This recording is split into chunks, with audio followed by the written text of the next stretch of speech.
All right, everybody, welcome back to the Game House. And we here at the Game House love our breaking news. And the news of the day is today, on the 20th of May, you have one of the most popular Fortnite players in the world is suing Faze. You have Tfue suing Faze over what he says is an oppressive contract. Now there's a lot of disagreement on social media. So the number that's being thrown around right now that is at the core of the issue, true or not, this is what's being thrown around. We don't have 100% of the information right now, but what is being tossed around is that the contract that Tfue signed with Faze means that Faze gets 80% of the of the money that Tfue brings in. Now, that number is not confirmed. Let's just make sure we're very clear on this. Some people say it's 80, some people say that it's not. So, I have with me today the guys I've with me today Victor and Antonio from BrandyRo Gaming. They are they are building an agency for esports people and streamers to address issues just like this. I thought it was very, very timely and pertinent to have these guys here. We're going to work some of this out. I'm sure if you want more background information, there's an article on the HollywoodReporter.com, and you can read that article. This is an evolving thing. I guarantee you information will change. We will learn more. But I wanted to get these guys' perspective because I read this. I see that he signed a contract, and it says that says that allegedly Faze gets 80% of what Tfue brings in. Now, according to the Hollywood Reporter article, yeah, Tfue brought in $10 million last year playing Fortnite. So, if the 80% number is to be believed, Faze got 8 million of that. That's a big number. So, I have with me today Victor and Antonio. Once again, guys, thank you for making time for me for this kind of a short term or short notice thing that we threw together. So, thank you very much for making time. So, go ahead and give me your thoughts on what your perspective, I guess, is what I want here. Your perspective without getting too deep into the details. Like I said, we don't know everything yet, but give me your thoughts on this. Go ahead. Yeah, well, thanks for having us, Bill. We totally appreciate the time and always up for discussing, things that are pertinent to the industry. And Antonio and I are both in agreement. This isn't shocking to us, right? Things like this is exactly why we, created BrandyRo Gaming and decided to get into the industry, specifically bring our experience from traditional sports into this is because it's not shocking. The whole thing is that in an industry where there isn't much protections in place and structure in place for protecting, talent versus organizations and teams and things like that, this is what's going to, because everyone's, obviously, it's a business. Everyone's in it for their best interest. And so when you have business interacting, right, doing business with people who are young, there's youth, maturity in terms of life maturity, business maturity isn't there yet. That's not a negative. That's just to say people haven't experienced, certain things in life from a business perspective. There's going to be taking, and that's not new to this world. That's not new to sports. It is new to esports because now the way the money and the finances is working in esports is just astronomical. So this is all the kind of new within the esports industry in terms of it coming out publicly, but it's not new for us. For us, even we talked about this in our previous time on the show.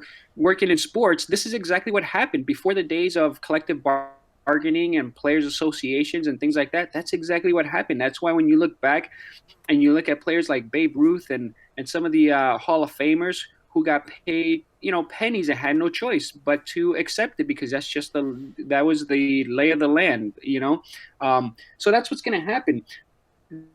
This was really interesting news for us because, again, not knowing the details, but understanding the dynamic of what's going on. You're going to have players who come in and sign contracts early on in their careers, but it's based on their current position, right? What they've achieved, which a lot of times it's not much. There's projection there, there's talent there, and they're signing it wide eyed because it sounds like a lot. It sounds like a great deal, but then when they become who they're supposed to be based on their talent, it's not their true value. And so that's like signing a baseball player, with the idea of, well, he's never played in the big leagues, never played pro ball. Here's a few $1,000. Well, no, if you have a representative who understands the big picture, understands your place in the industry, understands value, projection, performance, then they're able to say, no, it's not about who they are right now. It's who they're going to become, and a value associated with that. And there is going to be a growth because this player, is going to be dedicated to his craft on a day-to-day basis, and it's protecting not only the short term but the long term. And that's I think the biggest takeaway from this news is the short term versus the. And let's go back to our first conversation when we talked about, use this as an example, is the 2K League.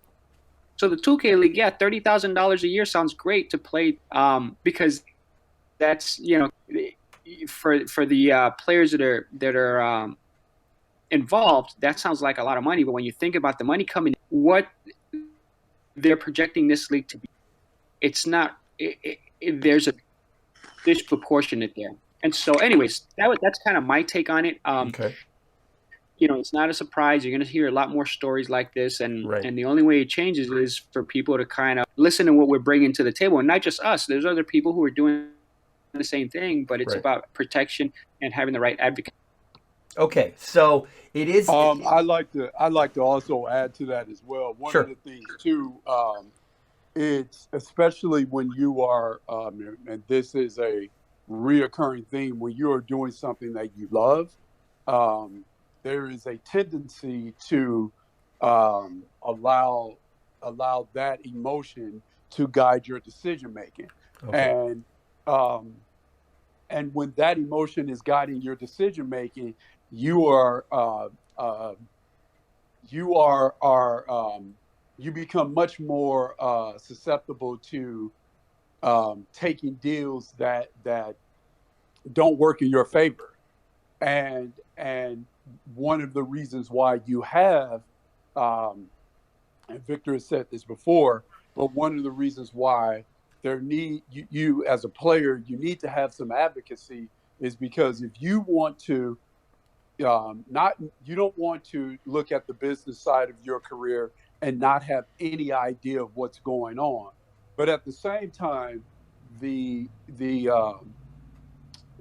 strain on your time that it takes to be amongst the best in the world at anything at anything that you do is tremendous. So it works in your behavior, and it behooves you to make certain that if you are really concerned about making sure that you maximize your value as a player, a manager, a coach, etc., if you can at least have that peace of mind that I can concentrate on the sport that I love, and I have a group or a group that works as an advocate in my favor that can give those tough answers. When I need to say no, they can say no. If I need someone to play hardball in terms of negotiating and protecting my best interest, I have someone that does that, and it doesn't compromise my ability to be the best player or manager, streamer that I can possibly be, if that makes sense. It does. And I don't think a lot of gamers understand your guys' background. And I say that because I have the perspective of knowing who Scott Boras is, and for everybody out there that listens to this, if you call yourself a baseball fan, you should know who Scott Boras is.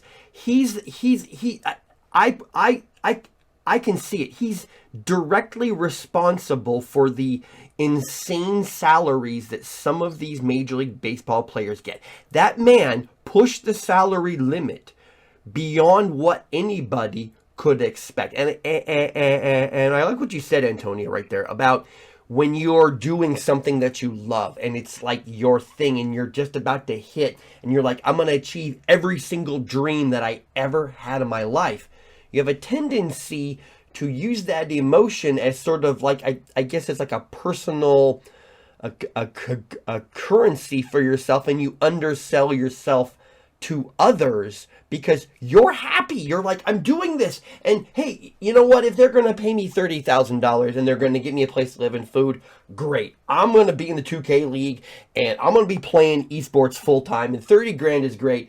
But you guys step in with the outside perspective of, okay, wait a minute.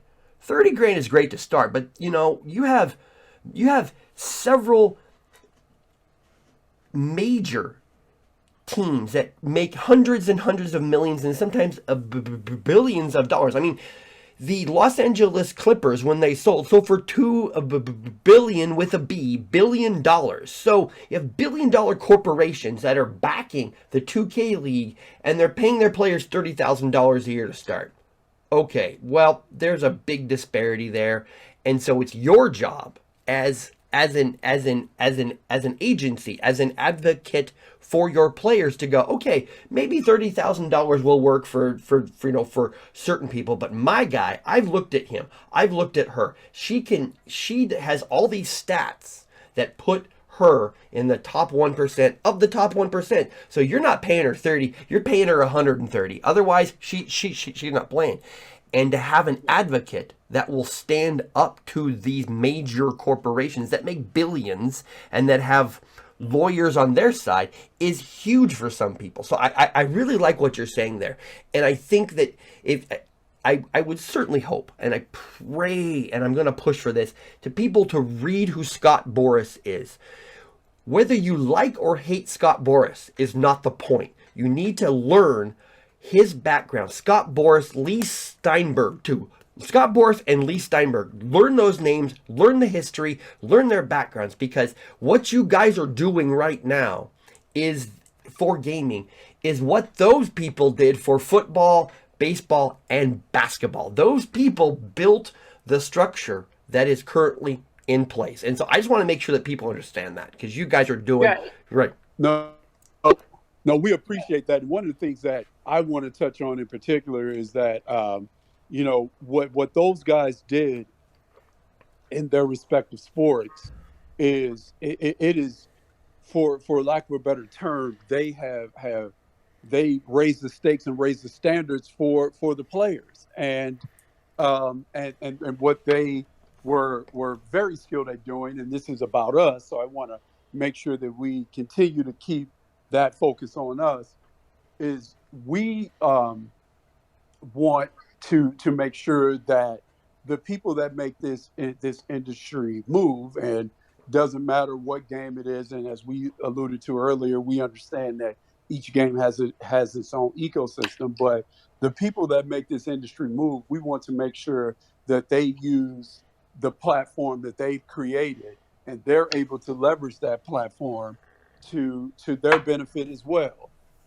And what that does also too, if the platform and the standards that the players have sort of become used to, if those standards and that platform is elevated, then all that does is elevate the game. So in fact, everyone that elevates the publisher, the creator, everyone's elevated. So if everyone's elevated, everyone benefits. Exactly. And so we want to make sure that if the players represent the ships in the water, that and because their ship is in the water, the level of the water rises for all ships. We want to make sure that the players also participate in those games as well. Yeah, and another point to make, Bill, it's not so much about taking a client and, hey, no, you shouldn't sign this. No, we're not going to let you. Here's the thing: even in today's professional sports, traditional sports, you have players who you see a contract, you're like, well, wow, that player signed an undervalued contract. Because sometimes there's going to be life decisions, players have to make based on their own individual circumstances. So for us, advocating and being a representative of clients, it's about making informed decisions. Right. So you're going to have situations where your individual clients like, look, I understand about, being worth more than 30 is a lot for me. And while we might see more the long-term projection for them, it's about making sure that if they do take that 30, and this is just an example, they understand what the repercussions are. Right. But also, if because of their life circumstances and current situation, they have to take that 30, we as their make sure that we protect their long-term outlook by Right. putting in place maybe smaller contract terms, so that way they can reap the short-term benefits, but also have an out later to make sure that when they reach the level that we know they can reach, they can be rewarded for that and not be locked into what seems like today's story, these long-term contracts. That the only way to get out of it is that's what it sounds like. Right. So you'll have people that say, hey, he signed the freaking contract. He has to honor the contract. Whether he signed it for 1 year, 9 years, 12 years, it doesn't matter. He signed it. He gave his word, and so you'll have people that will say, you signed it, man. You should have known. Well, when you're 19 years old, when you're 17 years old, and you sign a 5-year contract, you can't see 30 years into the future. So this brings me to my next point, and this was something that we talked about going into this. I remember a pitcher that was drafted by the Yankees, supposed to be the one of the greatest left-handed pitchers that ever existed. His name was Brian Taylor, and he famously got this massive contract, and then he never made it to the majors. And some people will say he flopped. However, there's another story there. So sort of go into who Brian Taylor was and that whole concept. Well, yeah. So Brian Taylor was a pitcher that was drafted by the Yankees. He had his family was a poor background, and he was projected to be this superstar. And he signed, went to the minors, and then had an incident off the field where he was helping someone and got injured in the process, and it changed the course of his career. He couldn't play shortly after that. And so the key there to Antonio's point about changing and rising waters and changing the industry for everyone. So if Brian Taylor had taken what we consider in baseball slot money, right? Oh yeah, everybody would take let's go back to the $30,000 example. Let's take your $30,000 because that's just what it is for this spot, right? He'd have nothing, or he would have had just that small pittance of income. So pushing the envelope and making sure that he is paid for not only the value that he brings now, but the projection of his talent, he was able to sign an above slot value contract. And the reason why that's important is because you can't project the future, but you can place a value on ability. Right. Right. And so that value goes beyond sometimes what the system says is your slotted value. Right. Because that's all kind of just sometimes arbitrary, and it's a business mechanism for keeping value down. Right. So that's a great example. So take a player, let's say a player who is producing while he's high school student, 17 going to be 18, and then but there's projection because the player seems like he has some talent that can be projected, that he can achieve something as he matures in his craft. Taking a player like that and make sure that we protect the short term and the long term, right, making sure he gets paid for that projection is but Brian Taylor is a great example that you brought up, because Brian Taylor, the level, like Antonio was saying, the water was rose. He didn't get, and so looking back at it now, despite what happened to him, he ended up leaving the game with more in his pocket than and that's the key. Okay, so on one side you have the talented individuals like Brian Taylor, and the agent did his job. He protected the player. He structured the contract correctly. He did his job. Now, on the other side of this coin, and this just popped into my head. I distinctly remember in the early '80s when Eric Dickerson, he was playing for the Rams, and he wanted a raise, and the Rams gave it to him. He didn't like it, and he started to hold out, and and now this is fuzzy because for me it was a while ago. So if I have the details wrong in this, go ahead and correct me. But what I remember was he signed a contract, didn't like it, held out. He got his contract renegotiated, didn't like that, held out again, and then the third time he finally got allegedly what he wanted. And at that time, it came off as, dude, you got your contract, you got your renegotiation, and you still don't like it. So what do you do as an agent when you have things like that? You know what I'm saying? Well, I'll say one of the things for me, I think because and we have to, oftentimes we see athletes and they will, for lack of a better term, they'll be sort of surly with the media, and sometimes, yes, some of the questions that the media will ask an athlete can be a little crazy. Yeah.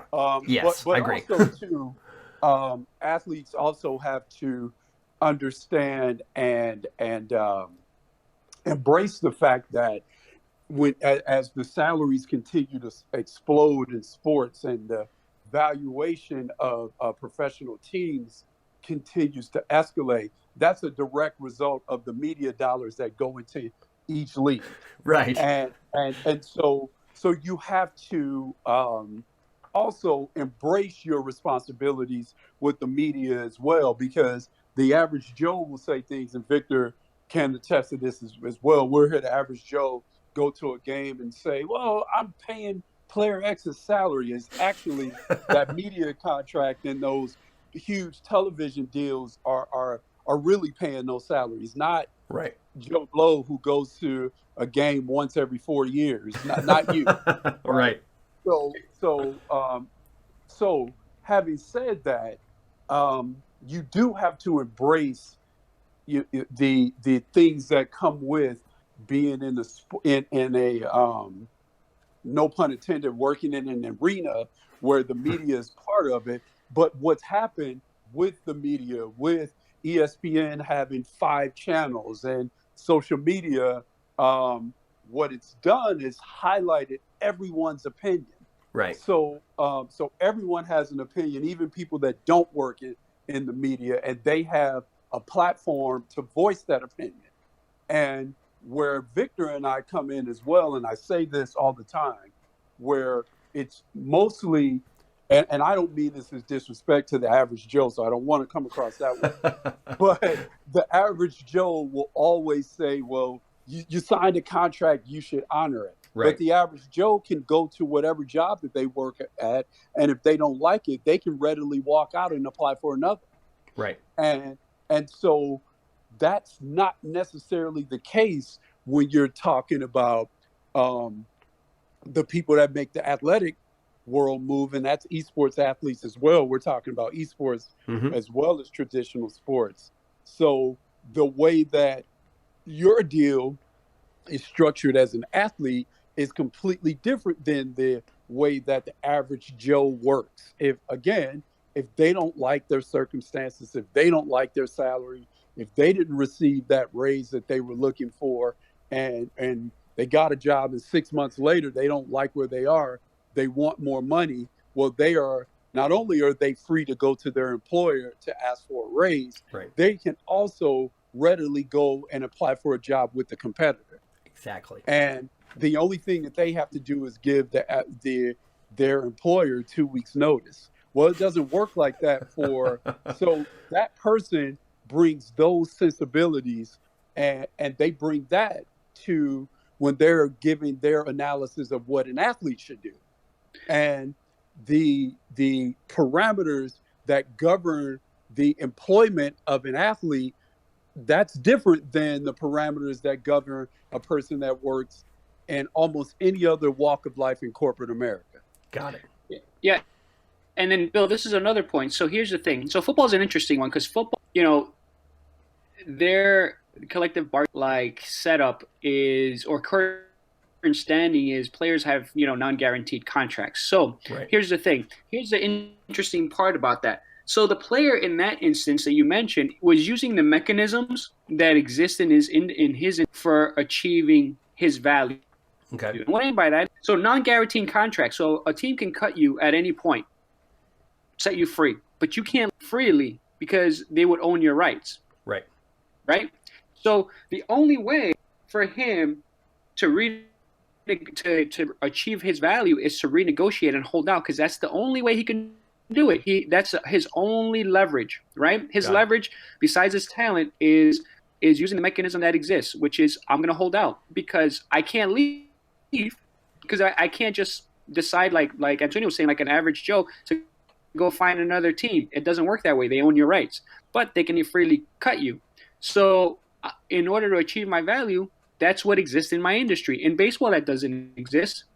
You just can't hold out. It's not the way it's set up. You have certain protection for career, time in the big leagues and things like that. And then within those mechanisms, you can negotiate. Arbitration exists, free agency, and that's how you achieve your value there. NBA, the same thing, different mechanisms. So we look at it from like what Antonio was, personal perspectives, but the mechanisms of the economics of sports exist is totally different. So you have to understand it within the context. So we're looking at football. Now when I present it that way, it makes total sense. It's the only way he can get his value. Right.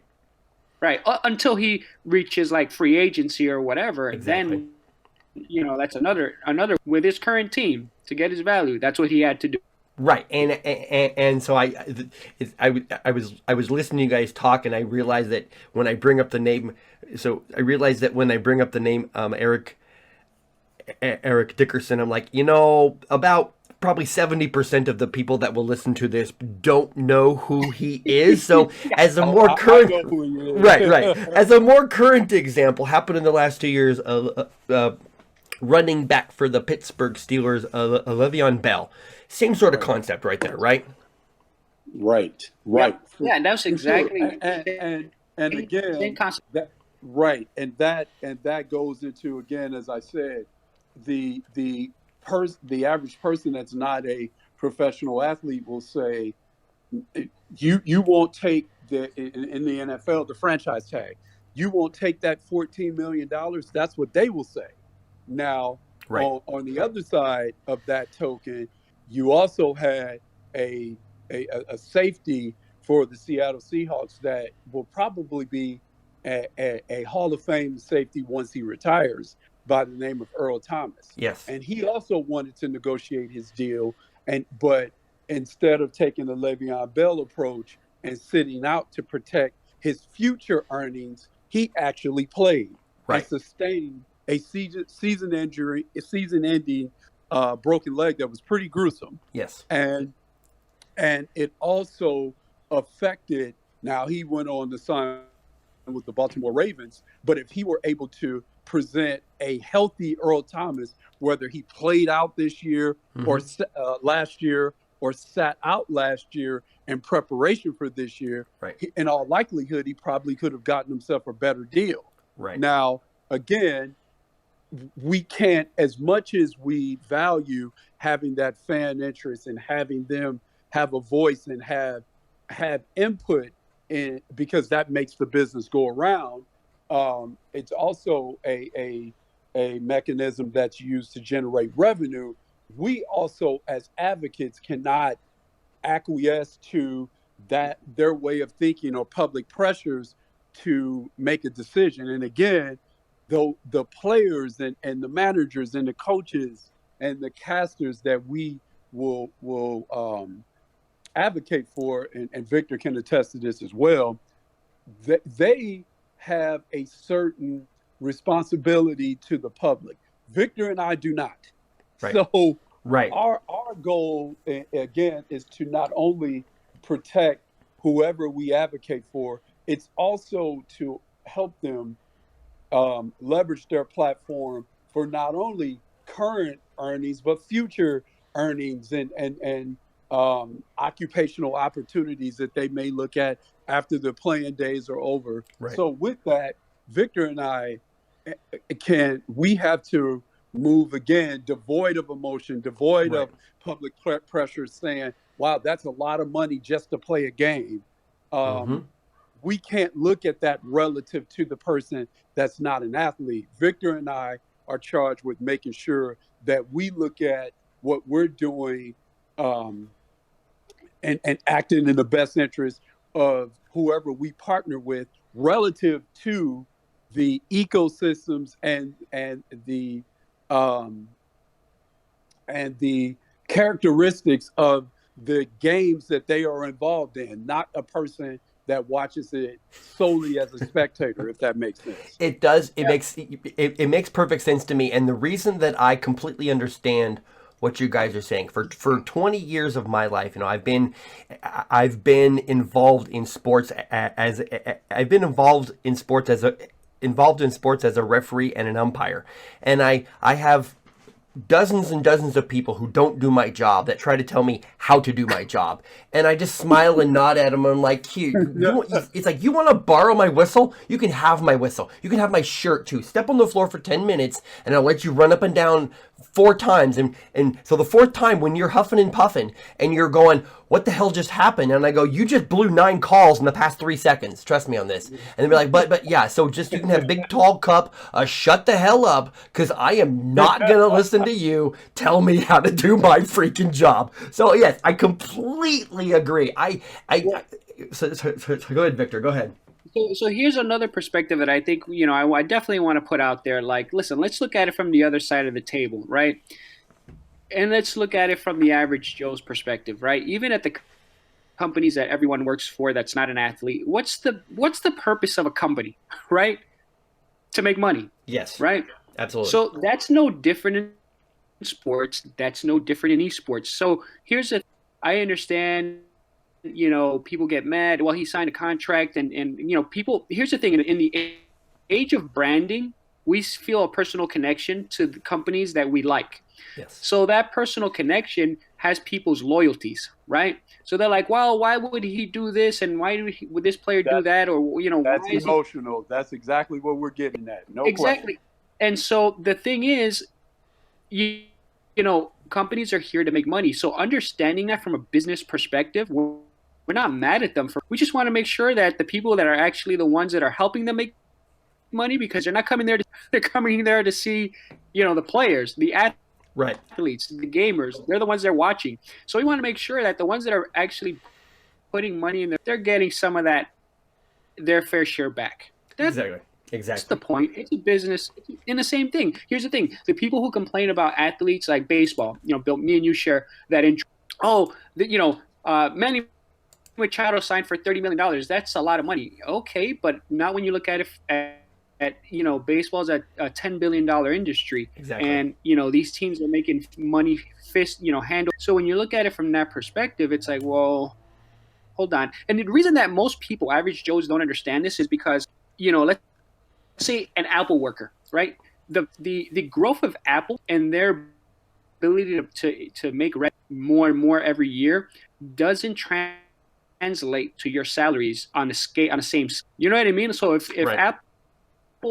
Apple's revenue increases by 100-fold, your salary is not going to increase by 100-fold. So that's why it's difficult for average people to understand the dynamics in sports. The difference is you're not buying Apple because of Joe. You're buying Apple because it's more what the company. Where in sports and esports, it's about the individuals. Right. So they're the ones responsible for all the money that's coming in. Right. Because if it was just these, who the heck are they for me to right, spend my money? Right. And so that. Yes, exactly. And so when people know that Tfue is with Faze, but people don't tune in because he's with Faze. They tune in because he's Tfue, and he's good, and he's entertaining, and he's funny, and he's the kind of person that some of these people want to be, right? Right. Exactly. Right. Exactly. Guys, I'm sure we could sit here for about another 30 and talk this all out more. But thank you very much. Like I said, short notice. We kind of pulled this together. Thank you guys very much for making time for me today. Everybody, check out BrandyRoGaming.com, at BrandyRo Gaming on Twitter. Guys, as we sort of shut this down, is there any sort of secret little thing that you got?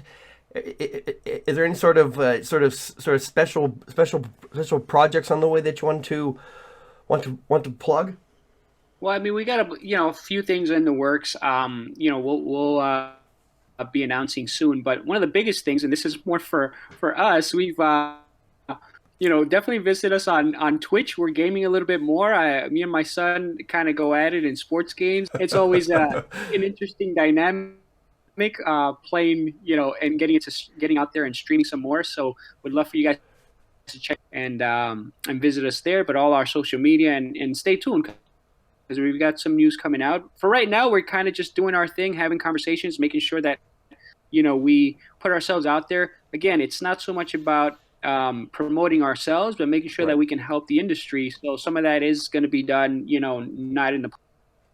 Exactly. So, Victor, Antonio, guys, thank you very, very much. Like I said, for making time for me. I want to keep these conversations going because these issues are going to get more and more important. What you guys are doing there's a definite need for it. You guys are advocates here. You teach people about law and to understand their growing value. So, guys, thank you very much for making time. Everybody, check out the Game Haus YouTube channel. If you love this video and all the other fun things that we do here, please like, subscribe, share, all the normal things, and we'll see you soon.